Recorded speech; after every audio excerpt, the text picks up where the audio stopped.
Hello friends, मैं हूं कृष्णा शर्मा और स्वागत है आपका अपना यूट्यूब चैनल कक्षा क्लासेस में। दोस्तों, आज हम लोग देखेंगे भारतीय संविधान के प्रमुख भाग यानी पार्ट्स इन इंडियन कॉन्स्टिट्यूशंस।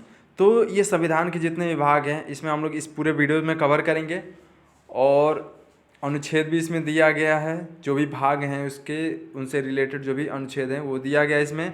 तो हम लोग इस वीडियो को पूरा देखेंगे और ये काफ़ी हर एक कॉम्पिटिटिव एग्ज़ाम के लिए काफ़ी इंपॉर्टेंट है। तो चलिए शुरू करते हैं। इसमें पहला इसमें भाग फर्स्ट है। इसमें पहला है कि संघ और उसके राज्य क्षेत्र का जो वर्णन जो होता है वो भाग फर्स्ट में होता है, जो अनुच्छेद 1 से लेकर के 4 तक है। ठीक है। अगला है भाग सेकंड। भाग सेकंड है कि नागरिकता से संबंधित है, यानी जितने भी नागरिकता से संबंधित जितने भी विवरण हैं वो उस भाग सेकंड में है और अनुच्छेद 5 से लेकर के और 11 तक है। ठीक है। नागरिकता से जितने भी संबंधित अनुच्छेद हैं वो भाग दूसरे में है और ये अनुच्छेद 5 से लेकर के 11 तक है। अगला है भाग थर्ड। भाग थर्ड में मूल अधिकार का वर्णन किया गया, जो अनुच्छेद 12 से लेकर के और 35 तक का, इसमें अनुच्छेद 35 तक इसमें उल्लेखित है। अगला है इसमें भाग 4 में राज्य के नीति निर्देशक तत्व। ठीक है। ये भाग 4 में राज्य के नीति निर्देशक तत्वों का वर्णन है और ये अनुच्छेद 36 से लेकर के 51 तक इसमें सम्मिलित हैं। ठीक है। अनुच्छेद के माध्यम से इसका विवरण दिया गया है। ठीक है। अगला है इसमें भाग 4 क यानी मूल कर्तव्य। मूल कर्तव्य 51 क यानी मूल कर्तव्य का जो विवरण है वो भाग 4 क में दिया गया है। ठीक है। अगला बढ़ेंगे हम लोग नेक्स्ट भाग 5। भाग 5 में है, भाग 5 में संघ से जितने भी रिलेटेड हैं विवरण इसमें भाग 5 में दिए गए हैं, जो अनुच्छेद 52 से लेकर के 151 तक इसका उल्लेख है। ठीक है। इस अनुच्छेद जितने भी संघ से रिलेटेड अनुच्छेद हैं वो भाग 5 में उल्लेखित हैं। ठीक है। अगला है भाग 6 राज्य से संबंधित जितने भी विवरण है भाग 6 में अनुच्छेद इसका 152 से लेकर के 237 है। ठीक है। अगला है भाग 7। भाग 7 में पहली अनुसूची के भारत के राज्य, जो पहली अनुसूची के भारत के राज्य अनुच्छेद 238 संविधान 7वां संशोधन के तहत अधिनियम के तहत जो भी है पहली अनुसूची के भारत के राज्य का जो भी वर्णन है भाग 7 में, और 1956 की धारा 29 और अनुसूचित द्वारा निरसित है। ठीक है। 1956 की धारा के तहत 29 और अनुसूचित निरसित है। अगला है भाग 8 संघ और राज्य क्षेत्र। यहाँ भी है संघ और राज्य क्षेत्र का भी विवरण दिया गया अनुच्छेद 239 से लेकर के, ठीक है, 239 से लेकर के 242 तक इसमें वर्णन है। अगला है इसमें भाग 9 में पंचायत का उल्लेख है अनुच्छेद 243 क से लेकर के 243 ड़ तक। ठीक है।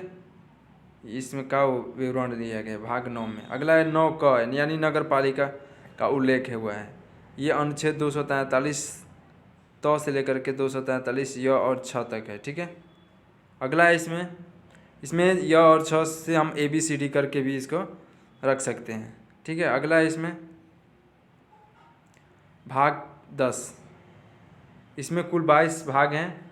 हम लोग देखेंगे भाग 10 में अनुसूचित और जनजाति क्षेत्रों का विवरण, जो अनुच्छेद 244 से लेकर के 244 क तक है। ठीक है। अगला है भाग 11 संघ और राज्यों के बीच संबंध, यानी संघ का मतलब केंद्र, जो भी केंद्र है और राज्यों के बीच जो संबंध का विवरण जो है, जो अनुच्छेद के माध्यम से इसका जो विवरण है वो है भाग 11 में 245 से 263 अनुच्छेद के तहत। अगला है भाग 12 में वित्त संपत्ति संविदाएं वाद का विवरण है, जो अनुच्छेद 264 से लेकर 300 का इसमें सम्मिलित है। ठीक है।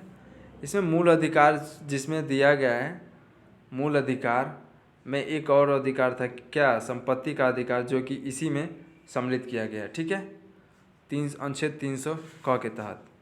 अगला है भाग 13 भारत के राज्य क्षेत्र के भीतर व्यापार वाणिज्य और समागम अनुच्छेद 301 से 307 का जो भी भारत के राज्य क्षेत्र के भीतर जो भी व्यापार है, वाणिज्य है और समागम है, इसका विवरण भाग 13 में मिलता है।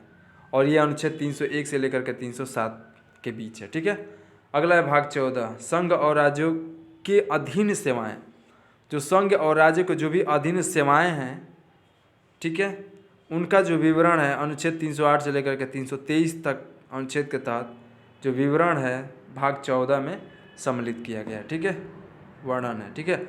अगला है भाग 15। भाग 15 में निर्वाचन से संबंधित जितने भी अनुच्छेद हैं उनका भाग 15 में विवरण है। ठीक है। अगला है भाग 16। भाग 16 में कुछ वर्गों के संबंध में विशेष उपबंध, यानी विशेष उपबंध जो भी हैं वो कुछ वर्गों के लिए, जो निम्न वर्ग हैं या उपवर्ग हैं या मिडिल जो मध्यम वर्ग हैं, तो उनके लिए जो भी विशेष उपबंध है वो भाग 16 में अनुच्छेद 330 और 342 के तहत वर्णित है। ठीक है। अगला है इसमें भाग 17। ये तो बहुत ही इम्पोर्टेंट है क्योंकि हमेशा से पूछे जाने वाला, यानी राज्य भाषा जो है कि भाग 17 में उल्लेखित है। अनुच्छेद 343 से लेकर के 351 तक जो भी राज्य भाषा है उनका वर्णन भाग 17 में। अगला है 18 में आपात उपबंध। आपात उपबंध में अनुच्छेद 352 से 360 के तहत इसका उल्लेख है। ठीक है।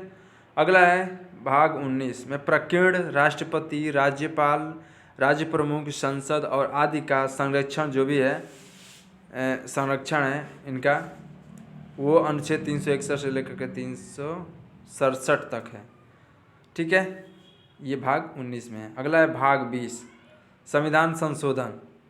368 के तहत संविधान संशोधन किया जाता है और इसका जो विवरण है भाग 20 में है। ठीक है। संविधान संशोधन ये वेरी इंपॉर्टेंट है। ये अनुच्छेद पूछा जाता है हर बार कि किस अनुच्छेद के तहत संविधान का संशोधन किया जाता है, तो अनुच्छेद 368। ठीक है। अगला है इसमें भाग 21 में अस्थायी, संक्रमणकालीन और विशेष उपबंध, यानी अनुच्छेद 369 से लेकर के 392 तक जो भी अस्थायी, संक्रमणकालीन और विशेष उपबंध है वो भाग 21 में सम्मिलित है, वर्णित किया गया। ठीक है। अगला है इसमें लास्ट है 22 भाग। इसका है कि संक्षिप्त नाम, प्रारंभ, हिंदी में प्रकृति, प्राधिकृत, पाठ और निरसन, अनुच्छेद 393 से 395 के अनुच्छेद के तहत इसका विवरण है। ठीक है। तो जो भी संक्षिप्त नाम है इनका प्रारंभ करना है, जो भी नाम है इसका, तो उसका जो विवरण है वो भाग 22 में है।